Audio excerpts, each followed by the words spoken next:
Good morning, Hyderabad. I have with me a set of youngsters who belong to the Young Orators Club in Secunderabad, a very aware and enthusiastic set of youngsters. If I may start with you, most of you are those people who are going to vote for the first time ever in your life. What is going to be your thought when you cast your vote?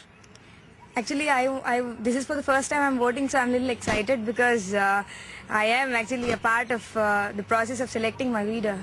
And then my wish would be my leader shouldn't be, he shouldn't play a regional or caste-based politics. So I want the one who will never include caste, religion and region in terms of his election campaign or something like that. Right, that's perhaps a sentiment amidst most youngsters who want to keep religion out of politics. But she said she's excited. Are you as excited? I'm not too excited because I feel most leaders that are present right now are not aware of issues that really matter. I mean, most people don't realize that economy is intricately related to politics. And when we're speaking about politics, my leaders should be aware of the economic impact of the policies they make.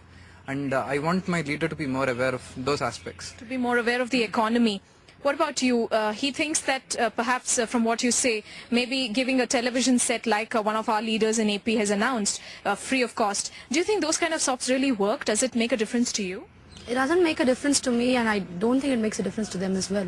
To those who are receiving a TV set, for example? Yeah, exactly. It doesn't make any difference to them because what they are basically concerned is about the basic amenities of food, clothing and shelter. So why does a TV play a major important role for their sustenance? It's more like, it's rather they give them opportunities and jobs for them to develop and get out of the circumstances.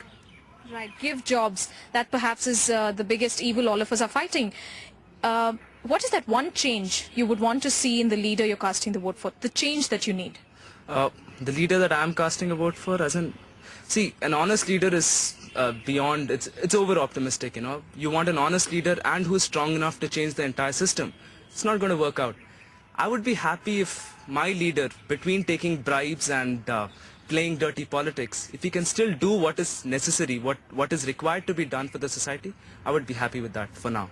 Yeah, that's pretty much what all of us want in India, for someone who does not play dirty politics but does what really is required to be done.